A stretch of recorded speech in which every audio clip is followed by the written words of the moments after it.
You are now listening to Ride With Me, the Flat Tire Andy podcast. Welcome to Ride With Me, episode 44. Today is March 27, 2021. Today on the podcast, I have my good buddy, Lee. Good morning. What's up, Flat Tire Andy? What's up, buddy? So I worked with Lee. I met Lee when I first transferred out here to the Pomona territory. And, just like Lee was always open arms kind of guy, introduced himself. He was, teaching me the ropes in the area and the territory and what's going on, what's not. And Lee was actually... So you're saying I was nice to you? Well, yeah, you were nice to me. Oh, it goes against everything. The opposite? Good. The opposite? Yeah, right. There is a coworker that says the opposite. He goes, "You were a dick to me when I first met you." I'm like, well, you worked for the competition in the past, so I'm going to treat you like a dick. Yeah, technically that makes you a dick right off the bat. Right? But Lee was the first person that I rode on a plane with, and he pretty much was there. He was pretty much there to pull my hair back. There's video of that, Andres. There's video of that. There is video of that. Yeah. So you did well. What was it? 2 years ago? 2 years ago? Yep. So 2 years ago, we won a trip to Arizona. It was a spring training for the Angels and the Dodgers, but I think we mainly stuck to the Angels, if I'm correct. That's correct. Yeah. And you didn't tell me that you hadn't flown until we were sitting aboard the plane across from each other. Yeah. That was the shocker. Yeah, I've never flown on a plane before, so I was like nervous as hell. And I remember sitting in the plane, and you know how they say, turn off your electronics and shit? Yeah. I remember telling the lady next to me, it's like, I was so nervous, dude. I'm like, shouldn't you have that off? Shouldn't you be turning We're going to crash because of you? Yeah. And meanwhile, if you looked over across the seat, my electronic was out filming you. Oh, yeah. You were recording my every freaking facial expression. Waiting for tears or something. I didn't know you were going to cry. Nothing happened. You were pretty stoic. I had the Greatest Showman soundtrack to keep me calm. That's your secret? That's literally what I listened to the entire way over there. The Greatest Showman soundtrack. Yeah, that was another good thing about traveling with you. You didn't ramble like a fool. You just kept to yourself. It was nice. I didn't feel like to entertain you, thank God. Right.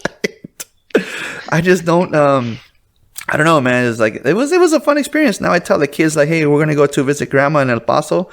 We're flying. Yeah. They're like, no, we're not, Dad. No, we're not. I'm like, it'll be a freaking 45-minute flight. So you've flown since? No, we haven't. Oh, it was the one and only so far. One and only so far, but I'm down to do it again. That was a fun weekend. It was. Yeah. So again, like I said, we won a trip to the spring training, and not only the spring training, but they cater to you, they take care of you, they feed you, they pretty much buy you stuff that I haven't worn because I'm not really an Angels fan. No, but we got down on team with the Angels. It was a great experience. They treat you. They deck you out with all the good gear. They take you all the nice restaurants. Treat you all the good stuff. It's a great experience. You stay right there in spring training, right there at the hotel that backs up to the spring training. So it's phenomenal. We got to meet, what was his name? I know the kid, the rookie that we met. I can't remember his name. Ended up breaking his leg within yeah. I think we jinxed him. It seems to be the case. I think everyone that meets Harbor, something happens to him. And then on the field, we got to meet Mike Trout was there, and then I can't think of the other player. I have his jersey, but I can't think of his name. Oh, he's been there for a minute, but Angel fans are gonna kill us, right? So we can't recall What was his name? Yeah. Let me see. Sorry. I can always edit this part out, but I'll Google the guy's name so I don't sound stupid. It's kind of worth leaving it in that we bash the Angels. Right? Or we gonna leave it in then? Yeah. What was his name? I don't remember all the names. There was a shit ton of them. I have his jersey, dude. Am I allowed to cuss on here? Yeah, it's I stopped. It's facetious, but yeah. I mean, I started. Okay. I'm like, whatever. It's part of my repertoire. Yeah, freaking built in. Anyways, that other Angels player, I don't remember his name. Them. I can't even find it anymore. But I'd have to find the picture or something. But I have his jersey. Like I said, I took a team picture with us. I think I have his jersey, but I don't wear it. It's just sitting there, and it even has an autograph and everything. But watch me freaking get it towards the end of the podcast and be like, "Oh, it was his name," like freaking. By the way, for you Angel fans, we finally remember whatever his name was. Yeah. No, but that was a fun. That was a fun weekend. We ended up taking Fortnite breaks every once in a while. Oh yeah, we did, didn't we? Not too much though. We thought we'd take more.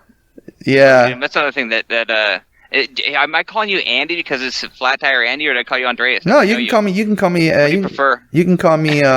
This is your show. It's Flat Tire Andy because it's in English, but you can call me Andreas because that's how you met me. Okay. Yeah. All right. Cool.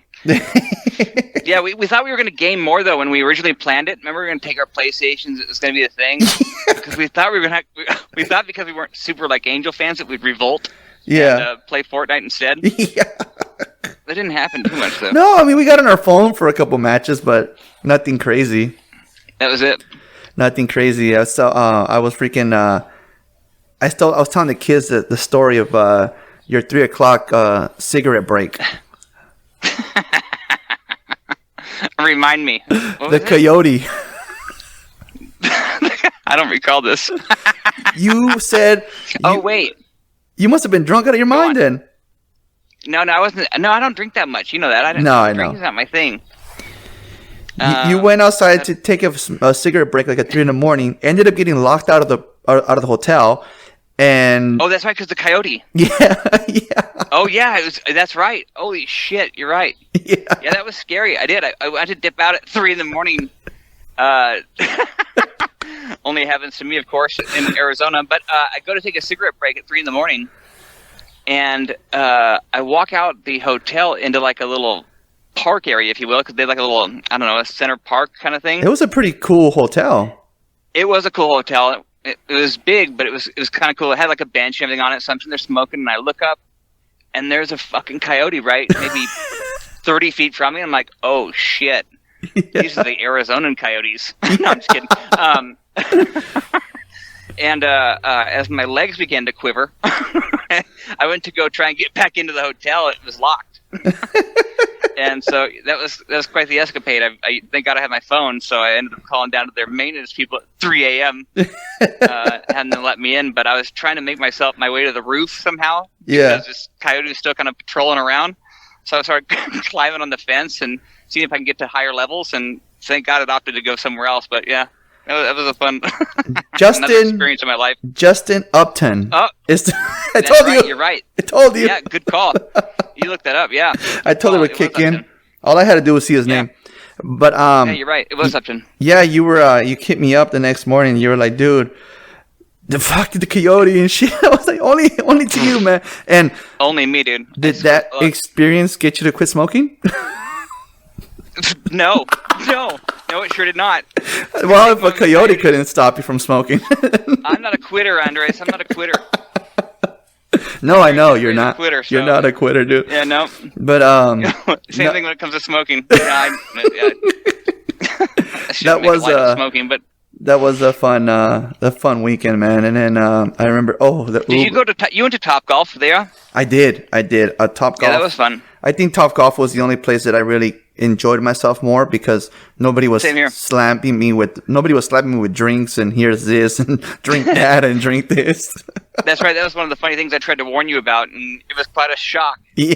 That as soon as you finish one is delivered to you. It just appears. They feed you alcohol. It just appears, dude, like out of nowhere. Oh yeah. Yeah, I think that was the only time that I did out of the whole trip I did not drink, and that's because I was having too much fun. I was a kid, dude. I was golfing. I was acting like a kid. Yeah. And that felt good. And then our trip to finding a good barbecue spot, that was amazing. That was fun. Yeah, that was fun. Let's see. All that like jumping on the bus and going all the way out there, that was fun. Even the restaurant experience was fun.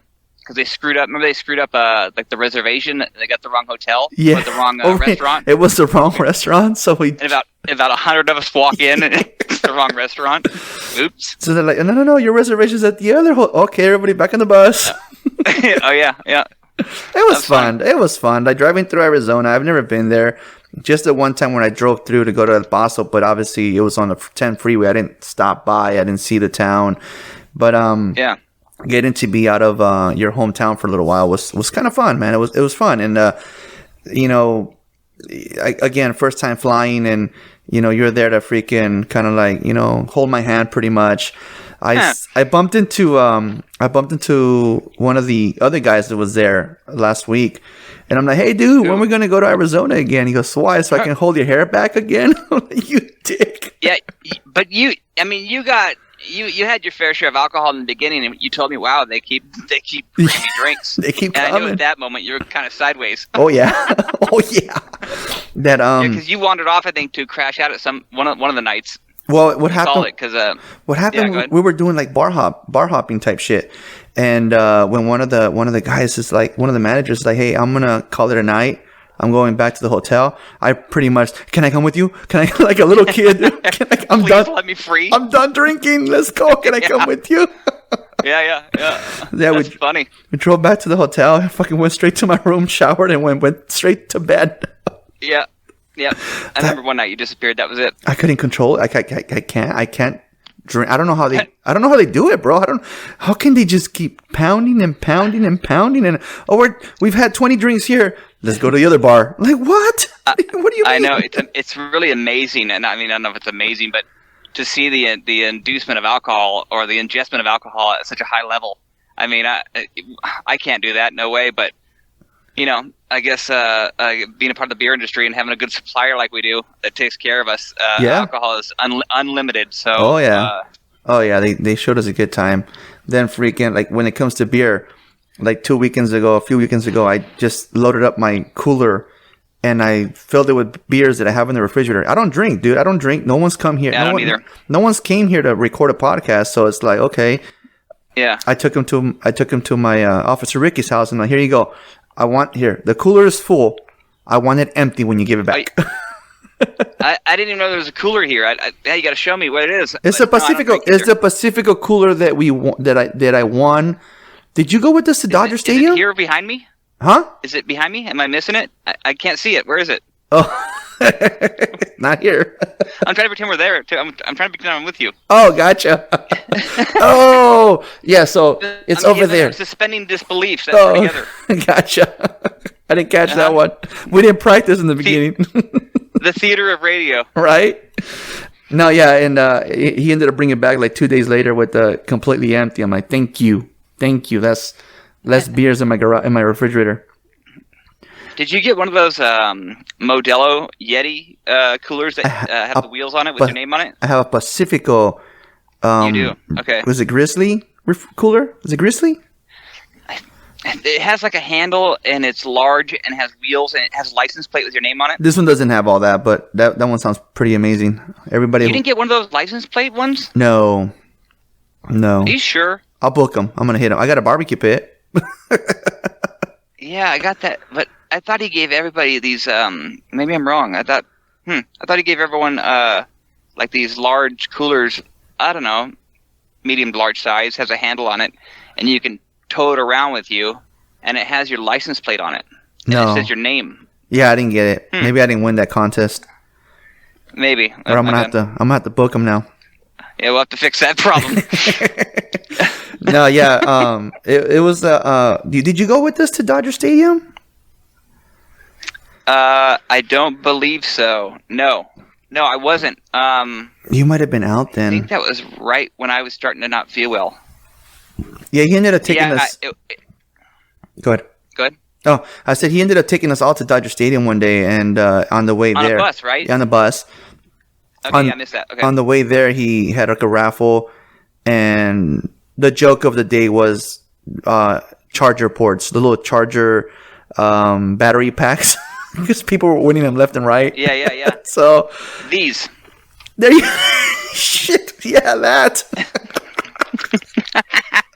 They're pretty cool. Yeah. I gotta admit. So They work, I'll tell you that much. The joke, like I said, the joke of that night was the Chargers, right? I ended up I ended up winning 2 coolers that day, a Chrome Corona cooler and a Grizzly Pacifico cooler. So it's a nice heavy duty. You put ice in it on Saturday, and come Wednesday, Thursday, it still has ice in there. So I like that cooler. Nice. I like Okay. that cooler. Nice. My wife likes the Corona Chrome, so she was like, I'm going to keep this one. And I remember my buddy Roger was like, "Hey, how can I get one of those coolers?" I'm like, "Don't worry, dude. By Christmas, I got you." So, you know those little those little square aluminum ones, those little square. I gave him 2 one day with no lid on it. Yeah. No lid. I gave him 2 that day. I'm like, "Here you go. That makes up for the 1 Pacifico cooler that you're not gonna get." You could put a beer in it. There you go. Yeah, That's another thing with Phil, man. Phil always gives quality stuff. I mean, the guy's top end, so yeah, always quality. Never never gives us junky prizes, you know. Yeah. Like I said, I still have a barbecue pit that he gave me that I haven't opened. That I won, obviously, and I haven't opened it. The kids love the basketball set. Were you there when I got the basketball set, or were you also sick? I don't know. I think I was there for that one. Yeah, we got the little barbecue, the basketball set with the 2 little hoops, and the kids love it, dude. The kids, every family function we have here, if we have one, my kids' siblings came over a couple weekends ago, or a month ago, 2 months ago, and I pulled it out, dude, and it was just the kids, dude, and freaking, it was like Julian's birthday, so pulled it out, and they were like on top of it, dude. They love that thing, so it's fun, dude. That's sweet. It's pretty fun. It's funny. One of the incentives that you guys got paid, I believe it was like $1,000 for. I forgot what incentive it was, but instead the managers forfeited the money, and what was put on the table were Traegers, the smokers. So we got, instead of the money, we got Traeger grills that I use almost weekly, if not daily. It's a phenomenal like smoker / barbecue thing. I haven't opened mine, dude. Mine's still sitting in a box. Yeah. Mine is still sitting in a box, dude. You're talking about that little barbecue with the lid on it, and it says Modelo. It says Corona, I think. Yeah, Corona maybe. Yeah, you're right. It was Corona. So yeah, I still haven't used. I'm like, I got to the point in the beginning. I was like, yes, I won that. Yes, I won that. Yes, I won that. I won something else. Oh, I won something else. Dude, I won TVs back to back. Remember? I do remember. Cerrone won 2 in one shot. Yeah. Oh, that's right. My first year out here. Out here. We were pissed off. He got 2 TVs in one. I'm like, damn. Yeah, we're having a bunch of bullshit that was. We're like, what the fuck? There's got to be a rule against that. Yeah.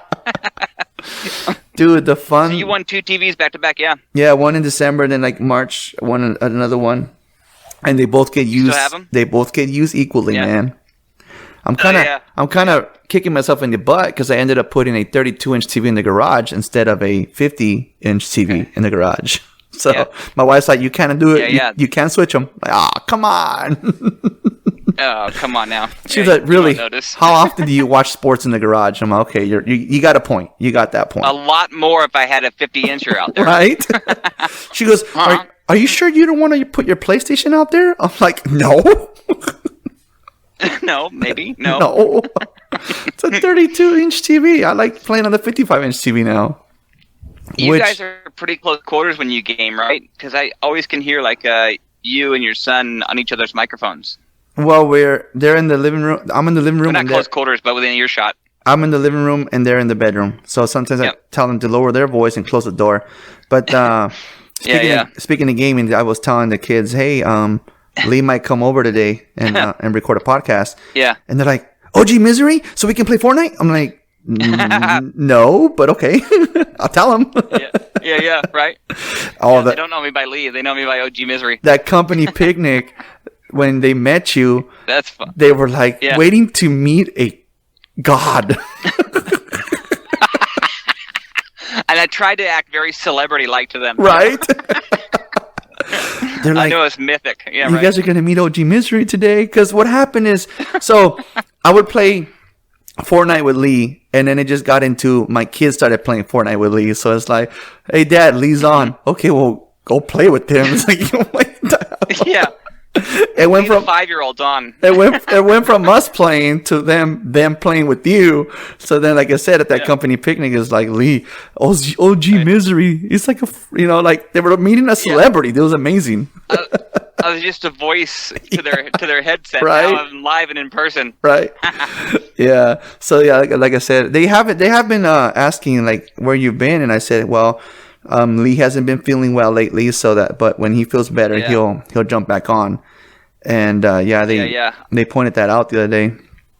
But man, fun times. Yeah, I haven't been on that much, to be honest. Like you said, I haven't been feeling well, so the luster of sitting around and gaming isn't. I haven't been drawn to it. Plus, I don't want to be sitting in a chair gaming all day, and then when my wife comes home after working her tail off all day, supporting me in this whole endeavor, and there sits my ass on a chair gaming. Hi, honey, welcome home. How was your day? You know what I mean? Yeah. Get the fuck out of here. What are you doing? That's the one thing that my wife's like, dude, you got Lee into playing Fortnite. Yeah. His wife is going to hate you. No, dude. It's funny. My wife will dispute everything I'm saying right now about sitting in a chair and gaming. She'll tell me, I don't give a shit. You know, as long as you do what you gotta do and have fun, I don't care. Yeah. No, she don't give a shit at all. I saw a video the other day that said, "Ladies, where's your husband at?" If you don't know where your husband's at, look at where mine is. Playing video games, where I would rather him be than being out in the streets. Right? Yeah, there is a cult like quiet following of everyone that games, but you always keep it hush hush when you're our age, because my God, I mean, you sound like a 12-year-old that I'm home gaming, you know? I remember that day I put you on a group chat. Hey, so are we gonna play Fortnite this weekend? I'm all shit. That was blown wide open. It's a trip, man. It's the fun that we have, working, for a beer company, man. It's like, like I tell my kids, in fact, this morning I was telling them, that some people kind of rag on me, is that the right word? Because I do my 8 hours or it takes me like 30 seconds to get home. And they're like, and I was telling the kids, I'm like, remember the first 4 years that I had to commute and I was gone, and there was days that I would get home really late at night. I would get home after you guys were already sleeping because I was stuck in traffic. Yeah. Sometimes I think one year there was a really ugly mudslide on the 5 freeway. So everyone was taking the 101 to go to San Francisco to go up north. Right. And I ended up clocking out at 2:30. Lee, I got home at 10 o'clock at night. Holy shit, dude. 10 o'clock. That's insane. Yeah, 10 o'clock at night, because that's how bad. I was literally from Santa Barbara to Oxnard, 5 miles an hour the entire way home. Wow. 8 hours? Yeah, pretty much, yeah. I think that topped anything I've ever done. That's insane. And so that's why I tell the kids, like, I'm good coming home. I clock out 2:30, guilt-free, and I got stuff done. I did what I was supposed to do, and I clock out and come home. And I'm like, even though we're just sitting here and talking and doing nothing, I'm still home with you guys. Yeah, exactly. I'm still home with you guys. But what was your average commute time? Before, if there was no traffic, an hour, it would have been an hour there, an hour back. Yeah, see, mine was like 2 hours when I used to manage in LA, and I live out in Rancho, so that drive is absolutely brutal. Brutal. When I first moved out here, they told me, "Oh, you're going to be in Azusa, and you live in La Puente, so you're going to be driving with traffic or driving with this." And I never understood what that meant. Yeah. And I got it because I caught it within the first like a month, because when I'm driving to work, the traffic is on the other side, and they're the ones going really slow. And then when I'm going home, the traffic is on the other side. Yeah, that 210 and the 10 freeway are ugly. It's a mess. It's a complete diabolical mess. We drove to Adelanto a few months ago, and I felt the pain for some of the guys that work out here that drive all the way out there. They live in Victorville. They live in what is it, Hesperia, whatever Yeah. it's called, dude. I was like, holy, Yeah, they drive like this Oscar. far? Yep, Holy yep. shit. Yeah, it's far. It's far, especially that 210, like you said, the 10. And I remember the days of going out to LA, and I'd have to be there. You know, I'd beat the salesman there because I wanted to work with him, and it would be a good hour and 15 in the morning. But then coming home at like 4 p.m. out of LA, it is something else to behold. It is insane. I mean, it was 2 hours minimum. Yeah. Minimum. It's So, crazy, the traffic out here, man. It really is. You ever have any thoughts of going elsewhere? Nope. No. Nope. Yeah.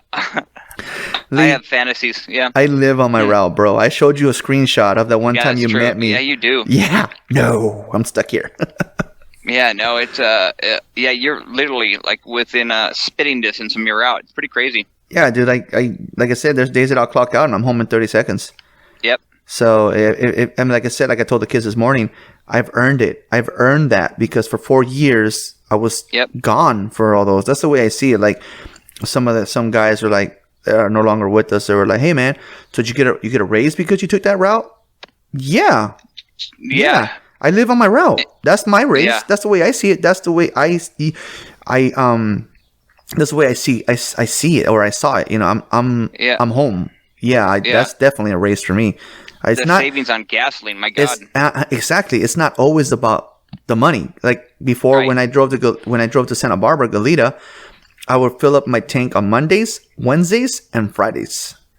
Okay. Here, I'll fill it up on Monday, and I'm good all week, maybe even next week. I bet. Yeah. That's insane. Yeah, I can't do that. No, that's awesome. Yeah. So That's awesome. How long you been on that route now? this route, I think it's gonna be, dude. I'm gonna be out here 4 years already, so I'm pushing 3 years on this route. Yeah. Time that's good. flies, dude.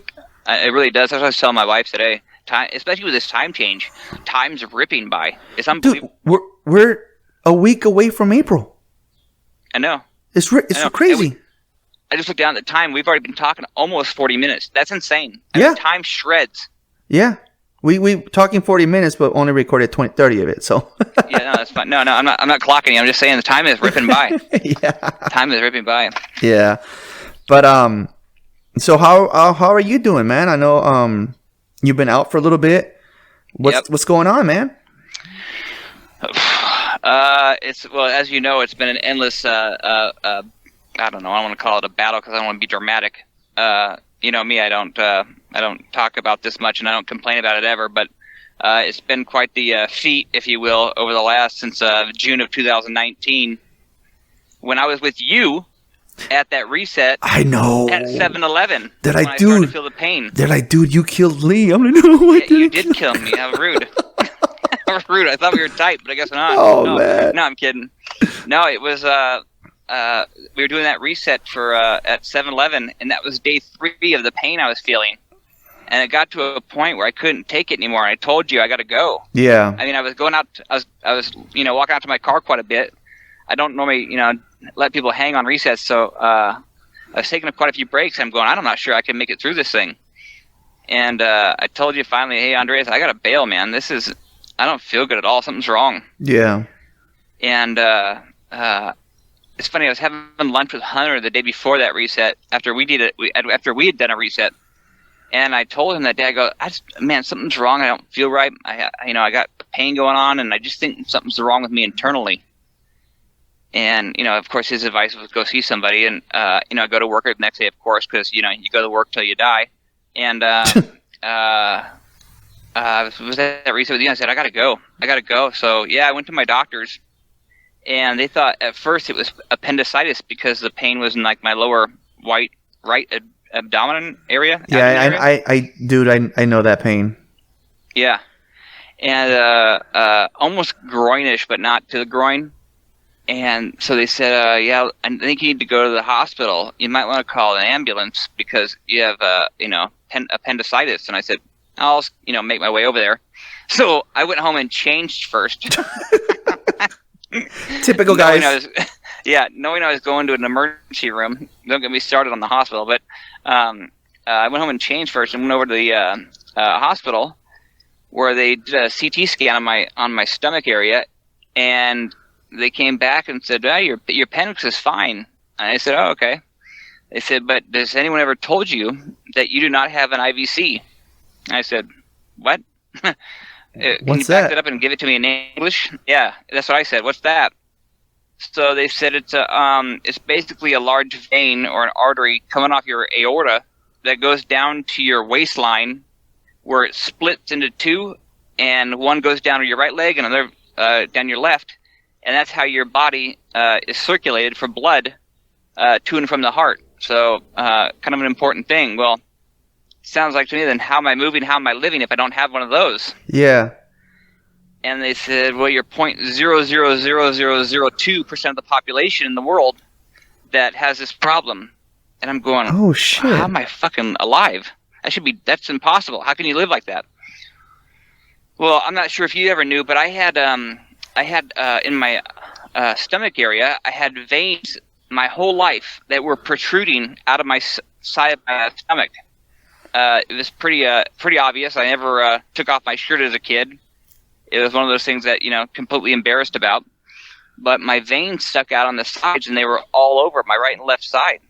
Well, come to find out, when I was a baby, my body, in order to live, basically threw a bunch of rivers, if you will, using an analogy for it, threw a bunch of rivers or quarries out to my heart to bypass that IVC and get blood in my heart. So it's a really miraculous thing that my body did.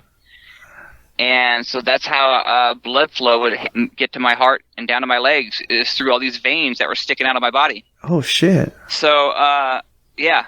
And the question your listeners are going to ask is, what the fuck? You didn't know about this your whole life? You had those sticking out, and that was, you never did anything about it? Well, I was fed a story that I don't know if my parents knew the truth or they didn't know the truth, and that basically I was born like that, and that's the way it was. And so every time I ever went to a doctor, it was like they take off my shirt and I go, oh, don't worry about those, I was born like that, everything's fine. So a lot of doctors just kind of like took me at my word and didn't do anything about it.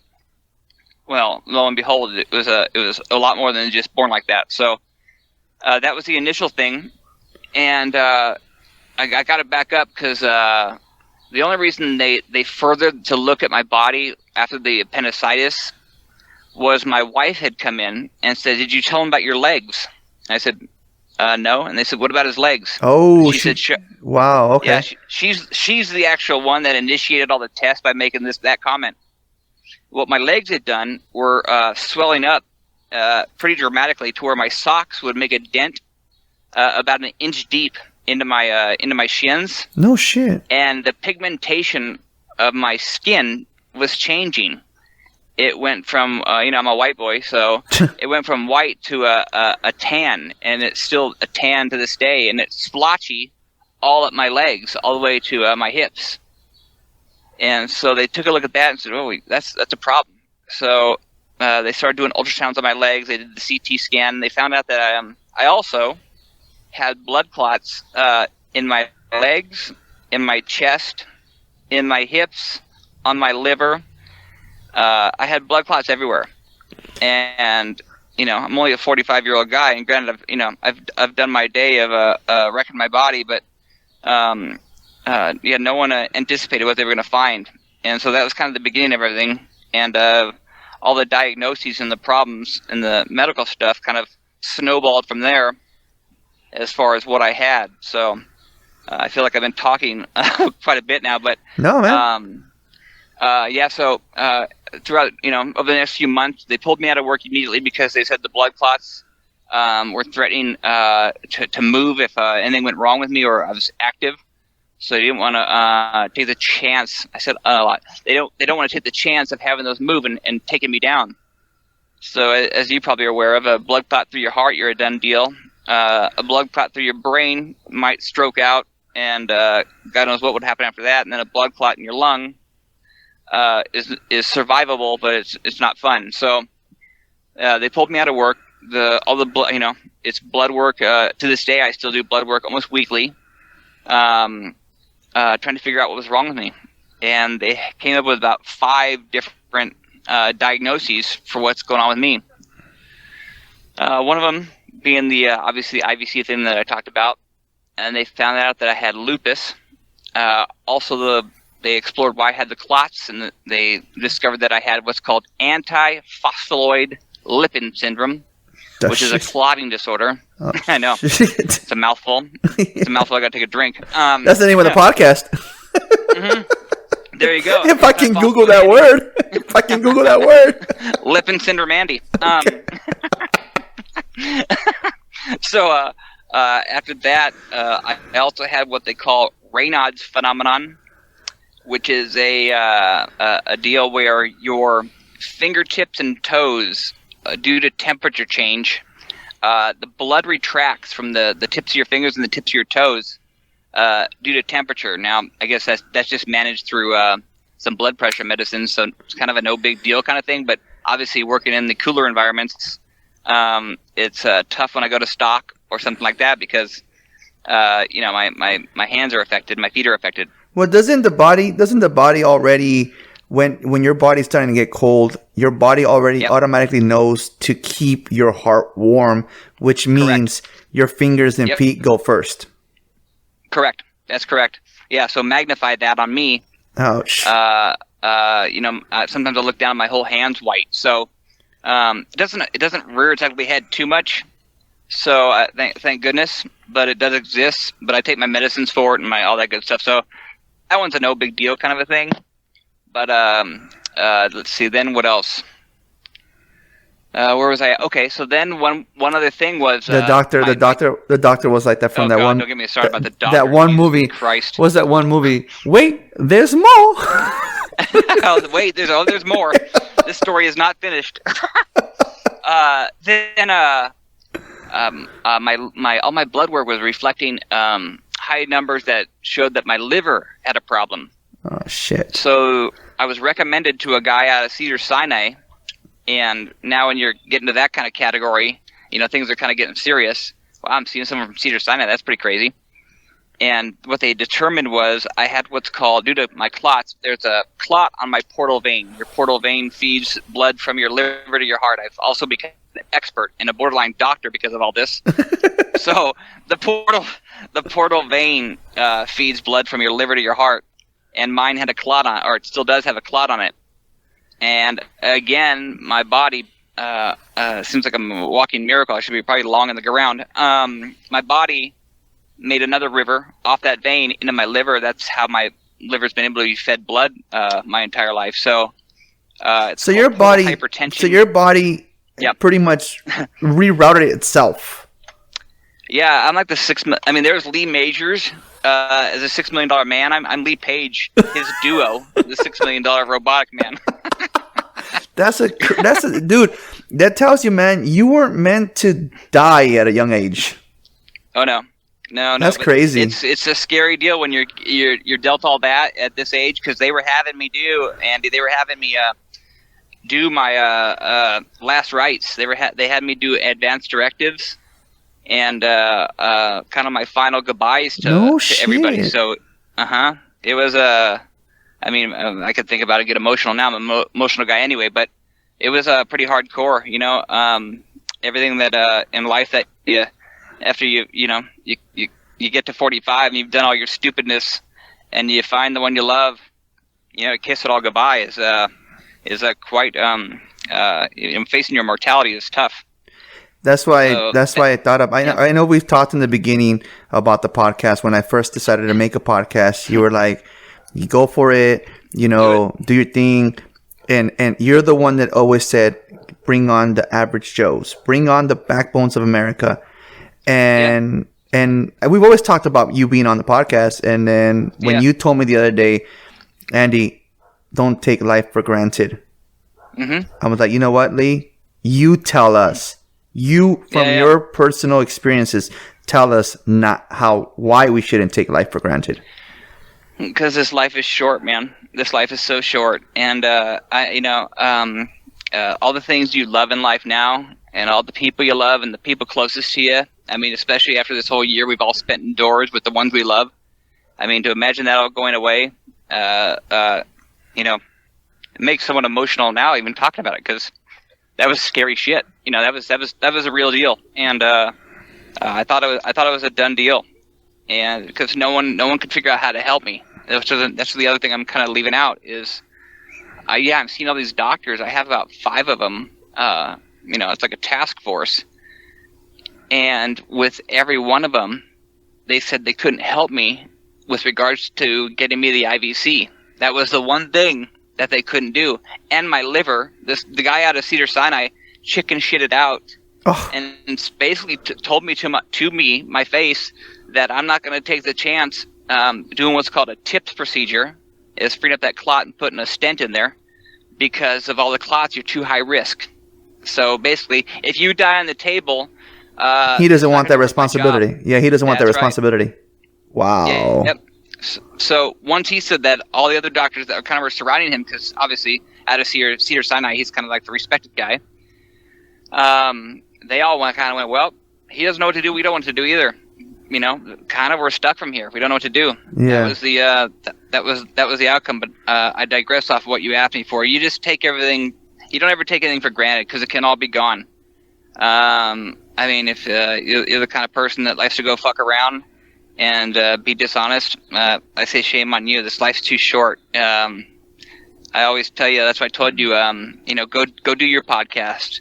Go bring on the average Joes of America. Just be real. Just be yourself and let people talk and tell their story. Because everyone has a story, and everyone has stresses, and everyone's got problems. And to that person, their problems are monstrous. Whether it may not be that monstrous to another person, it doesn't matter. Take value in people. It's rare that you meet good people like yourself that actually have taken the time to call me throughout the times I've been sick and check on me and make sure I'm okay. You really kind of find out who your friends are when things in life take a turn for the worse. That's the same for everything. That's the same for freaking when you're in the hospital and when you're in jail, buddy. You learn who your true friends are there and then. That's right. And that's right. Like I said, man, I gotta say thank you for your friendship. That's the kind of guy that I am. Like I've been through so much, and I actually learned on my last episode that, like you said, everyone is going through some shit. I mean, I learned the definition that my triggers are technically mental illness. And,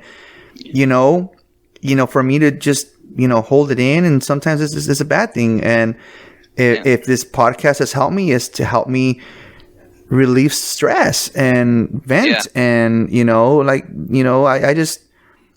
I like doing this, man. And it helps me. Like I said, I've said it multiple times. I'm going to quote my wife. She said, this podcast has made you more relaxed, more, because I used to lose my cool over the shit, man. Yeah, it's an outlet. Exactly. And, no one knows. The morning show that I listen to all the time, they're the ones that say, you don't know what the guy in the next car is feeling. That's right. Bingo. Be a little nicer, to people. If you don't know, like example, I had to have a conversation with this dude once, and, but I told myself, it's like, this person is technically hurting inside, but won't admit it. That's right. He won't admit it. Right. And then we go back to, like I said in my last episode, it goes back to your childhood. Some of these people have, issues and triggers, and it all goes back to their childhood. You, my friend, you were just born with this. I was born with a lot of this. Yeah. I was born with a lot of it. I guess, like you said, in the next car next to you, in the life that you're walking down the street, the guy to your right or the woman to your right. I mean, this it's so easy. It seems so easy to be negative, and it's so easy to say, "Oh, this sucks. Oh, this is shit." And it's so easy it seems lately to watch people hate each other. But when you're faced with the fact that you're going to be dropping off the planet soon, and like I said, faced with your mortality, the value of people and those that are close to you really, really, really come to the front and center. So, be kind to one another. It's kind of cliche, but remove all the hate and the badness from your life. It's just poison. And so, that's, I guess, my thing is, be good to others, because they may be having a rough day. We all have rough days. Yeah. So, but I was born with some of this, and I did some dumb things back in the day with regards to poisoning my body. I think has a little bit to do with it. Yeah, you've mentioned that. You've mentioned that like 3 times already about your back in the day. Yeah, I mean, I'm 45 years old now, and back in God, my teens, early 20s, I was doing the party lifestyle, if you will. I'd probably kind of leave it there. Yeah. But if you can imagine the party lifestyle, you can imagine in between. So it wasn't. Thank goodness it wasn't for that long, and thank goodness I had the will to get out of that lifestyle and pull myself out of the dirt, so to speak. So I think a little bit of that is coming into play now with all the things that are kind of going wrong internally. So yeah, I keep saying but well, you know what's funny? You know what's funny? You are the reason why I've checked myself on I know, and so's. and it's driving me nuts right now. Driving me crazy. I'm the one that told him, hey, watch the and I'm doing the every other fucking The one we're gonna have to edit a lot of out. The one that I struggle with still is so. And it's funny because one day it took me, I don't know, 3 hours, 4 hours total to edit a podcast with Officer Ricky, because I deleted, I went through it, I listened to it, I adjusted his audio, I adjusted certain things, and then I was done. I was done. And then I'm listening to it, the playback, and I'm like, Officer Ricky, I love you, bro, but you say the word too many times, so I went back to re-edit. It's funny. Yeah, I told you, stop using the word because I'm just an honest guy. That's another thing. You are. Andy can attest to this. I'm pretty honest when someone asks my opinion. Yeah, maybe you are. Too sometimes, but again, that goes back to all my philosophy about be honest and be real, because that's all you got. So yeah, I'm pretty I'm pretty honest when asked. So one of his Andy's requests in the beginning when I was encouraging this podcast was, can you take a listen to it? Yeah. And I said, can you try and remove that word out of your vocabulary? And here I use it like a crutch. Ridiculous. It's funny because we were having a meeting one day of I think like a Teams meeting. Where it was the entire company. We're talking, the Ventura office, the Sylmar office. Everybody was together, and we're over here on the group chat. Counting every single time this person said Oh, that's funny. But it's a crutch. You start to talk, and you feel the space come in or the pause, and instead of just kind of letting the pause roll, you feel like you have to fill that silence, even if it's momentary, with something. It's with something. Yeah. So that's crazy, man. Let's see. Whoa. I guess wrapping up on my sickness is my final story, because it shows that there's probably a divine power in this world that I believe heavy in, and through attitude and faith. So in my life, I feel without God, you're nothing. There's a big hole. So I'm a really faithful guy that way and believe heavily in God. So the IVC thing was a big thing they said it couldn't help me with, right? I just want to kind of sum this up. Oh, that's right. We got to that, yeah. And the doctors backed off, and they told me there wasn't much they could do for me. And I won't forget the day that was told to me. I was just dumbfounded and shocked and upset and pissed, and I told you earlier when you mentioned smoking, my parents didn't raise a quitter. Well, I don't quit for anything. I would never quit on anybody or my friends, and I wouldn't quit on certainly this or myself. So I told them I don't believe this. That's impossible to me. How can we put a man on the moon or whatever we do up in the skies? That's fucking bullshit.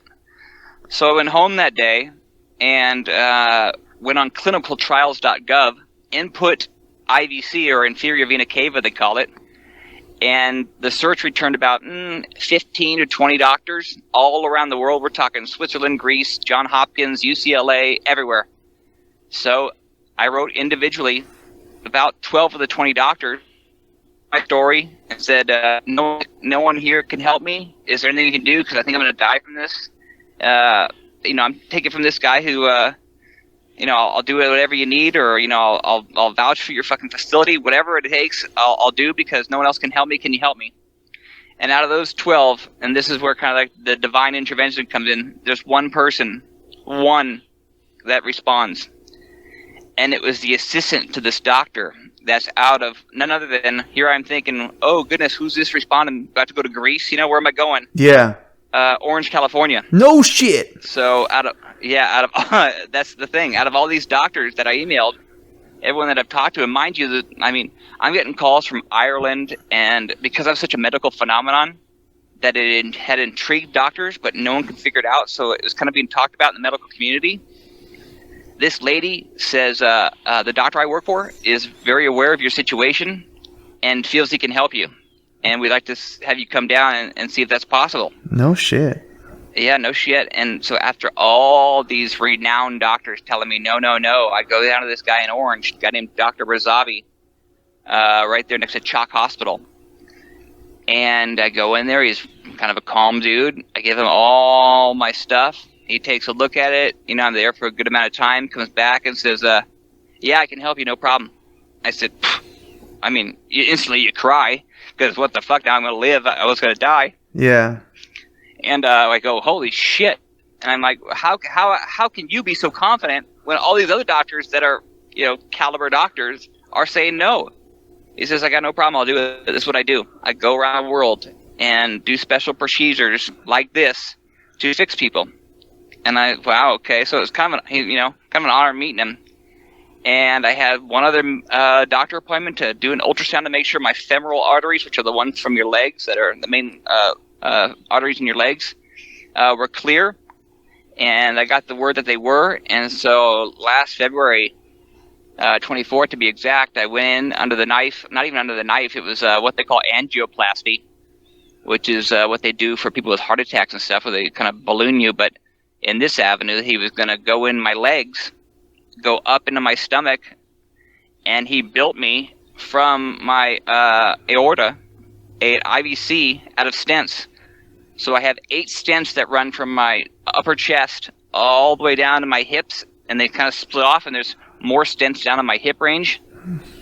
And then after that, he said the most critical time would be the 30 days following, where you had to inject yourself with heparin, which is a blood thinner.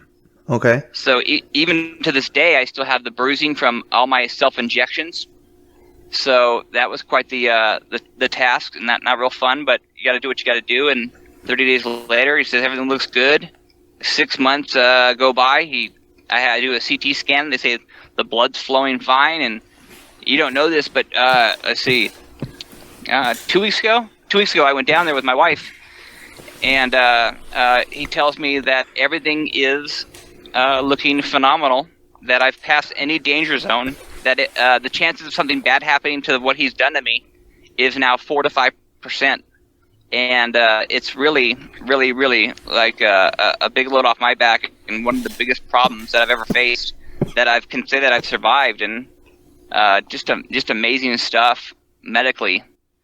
He told me that the chances of something bad happening with that particular contraption he built out of stents is gone down dramatically, because that was a big fear, like something going wrong that I can't see.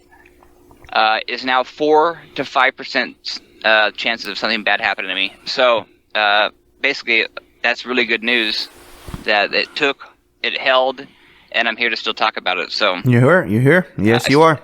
Still got my other shit. I take my medicine every day, but recently I was diagnosed with diabetes and another thing. So it's just an ongoing battle, dude. And we live to fight the fight, and like I said, without attitude, faith, and my friends, and thank God my wife and son, we're all worth fighting for. Yep. I mean, you know the story. I almost gave up on life, but yeah, mine was stupider. Mine would have been a stupid excuse to die. And like I told my son one day, I'm like, mijo, like we're talking about, because they're gonna go through heartbreak, and I said it already. It's like, absolutely, I don't need you to become depressed because some girl broke your heart. I'm letting you know now, yeah. A girl is gonna break your heart for sure, 100%. And like I told him again, what would you rather see on my tombstone? Your dad died because he jumped in front of a train, or your dad died of old age and was the greatest father on earth? There you go. And he was like the greatest father on earth. Exactly. Buddy. Yeah. So if you're not, again, we talked about this about the podcast. I want to deliver a positive message. I want to Yep. give people hope that if they're going through a tough time, we all have. Yeah. And we fight and we move 100%. forward and we don't give up. And, Yep. you know, some of these people that you see and they kill themselves. I mean, I just heard recently some guy jumped off one of the freeways. Why? Yeah. Why? He just needed someone to talk to, man. And Yep. sometimes we don't have that person to talk to. And, you know, if I know that rule, so if I can check up on Lee and see how Lee's doing, you know, like the other day I texted you, you didn't respond. The next morning, hi, just making sure you're alive, bro. Yeah, I know, and that's the other thing that's caused panic in my life. You know, my poor wife, who's shouldered a lot of the brunt of this shit, and it's something that it's weird because you always talk to your wife about everything, right? And when it comes to things like this, to have that conversation it just doesn't happen. So where you would normally check in on them and make sure they're doing okay, it's you're battling one thing, and to have that conversation with your wife and going, hey, how are you doing? I know this is shouldering a lot of the brunt. Yeah. I just try and do other things to help her out. But yeah, you're right. One of the things I always tell people when I talk depression, because I've had bouts of that myself, and thank God you're better now. Yeah. And you didn't jump in front of any trains, because we're glad to have you in this world. You're very valued, and you're a good dude. And I know I say thank you for your friendship, but you have a great reputation. You're a fun-loving guy, and you're a great father. Appreciate that. And it's a pleasure to know you. But one of the things I say with regards to depression is, if you're having those moments where you want to jump in front of a train or you want to take your life, just wait 24 hours. I always say, just look, if that's what you want to do, fine. I'm not going to stop you, but wait 24 hours. And if you still feel the same in 24 hours, then I can't stop you. Yeah. But I bet in 24 hours, you're not going to feel the same about jumping in front of a bridge or or whatever the case may be. You hope. But they always say, just wait the 24 hours. If you still want to do it the next day, then obviously your mind's made up. But and maybe it's obviously not that easy. That's just a thing I say. But I don't want to diminish mental health, because it's a hell of a challenge. It is. I mean, it's like it is. Your story and like my story kind of reminds you of the movie "It's a Wonderful Life." Yeah. Because you do have a wonderful life. You do. Everybody does. As long as you're breathing, it is wonderful. And so, again, man, I've lost friends in the past, so. I've tried to regain those friendships. I've tried to get a hold of certain people, and it can be like the stupidest thing. In fact, a few weeks ago, I bought a Switch off a friend that he wanted. He has no purpose in using it. So I told my kids, don't worry about it. He's not going to charge me the full price. So I bought the Switch off of him, and I was quick to pay him back, like quick to pay him before I even had the product. Yeah. And like I told him what they say in Spanish. They say in Spanish, it says, cuentas claras, amistades largas, meaning, your friendships will last forever as long as the debts are paid, so, yeah. You lose friendship over money pretty much. And Yeah, you do. And I try not to be like that. That's not, I've done it in the past. I've learned from my mistakes, and, the freaking train can't even edit you out, Este. And, and, a good time. And I value friendships, and that's why when just as much as I would love to be checked on when I'm in the hospital or in jail, I'm gonna do the same thing. Like I said, you were there with me to hold my hand on my first airplane ride. You've been here to be a good teammate, a good co-worker.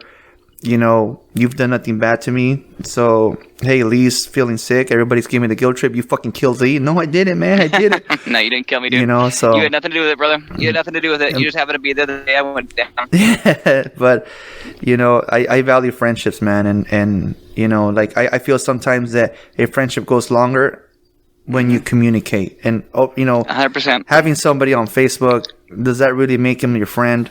Or having to sit down and conversation with them like we are right now and checking up on one each other. Like, I think when the pandemic first hit, I was calling people I haven't spoken to in years. I'm like, hey, I'm going to make it a goal that every other day I'm going to call one of these random numbers on my phone, because, just checking on, just having them, oh, oh, so-and-so got a haircut. Well, how'd you know? Oh, it's on Facebook.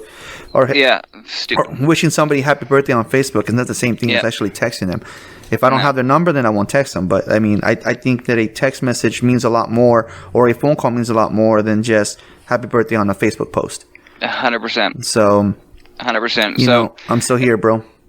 yeah, I'm glad you're here. And that's, I kind of went into a little thing on you a minute ago about how valued you are. And I've made it a point to really tell people, and, sometimes you open yourself up and be vulnerable, and not so macho, Yeah. as a guy to kind of say what you think about a person, but you don't know what's going to happen to you as you drive home. So I've made it a point to really be forth. I'm an honest guy anyway, but now it's I've taken it to another level, or I've tried to, because it always makes a person, no matter how old they are, no matter what they say, it always makes a first person feel good when they hear good things, and to know that what you put out there is received. It's a really good feeling. So that's why my wife can attest to this. Every day I try, or every other day I try and leave her notes saying how she's the best friend in the world, and how much she values, and every minute with her is precious. Yeah. So again, that goes to my whole treat people good, treat people with respect, and make sure you tell the person next to you, if you love them, you love them. If you like them, you like them, and if they're important, you tell them. Yeah, that reminds me of when I first came out to this territory. I would come home and I would tell my wife, babe, I did this at work, and my boss pat me on the back, and she goes, oh, that's cool. No, you don't understand. He really patted me on the back. Yeah. It's like I always say, the word okay has 1,000 definitions. Yep. I'm like, he really patted me on the back. And Yeah. I think we're going to leave it off with the other day you texted me about not chickening out on the airplane. I'm trying to look for your text message right now that you said you wanted to tell me. Uh-oh. Like, I feel I I'm should gonna be tell held to the you. cross. Yeah, you're like, I felt you need to know, and I just can't find it. I did say something nice on the text, yeah? You did. Okay. You Okay. did. So you At least told I'm me not about phony. you told me about the airplane, and I always wanted to tell you that you did good or something like that. But I appreciate that. I really do. Well, I know you're an emotional guy, and to want to always hear good things, so I wanted to tell you that because I knew it put a smile on your face. 'Cause It that's did. important to me. It did. I was like, okay. Life comes down to one thing, Andy, and it's the last moments of your life. And are you surrounded by all the money you've amassed? Or are you surrounded by the people you've made a difference in? And this life's too short not to make a difference. Yeah. It's not always about money. I just said that the other day. Nope. So And fuck social media too. I'm off that thing too. I had to download Facebook just to fucking have this conversation with you. yeah, I had deleted all that shit. I was actually looking forward to have you here, man. Yeah. I'm When I gonna feel see. better, we'll come out and do round 2. Yeah, man. But Lee, again, this friendship, I value it a lot. You're a good dude. My kids love you. They were hoping to see you today. But you know what? You're still here. This world's not over yet. And 2020 didn't stop us. Fuck you, Nope. 2020.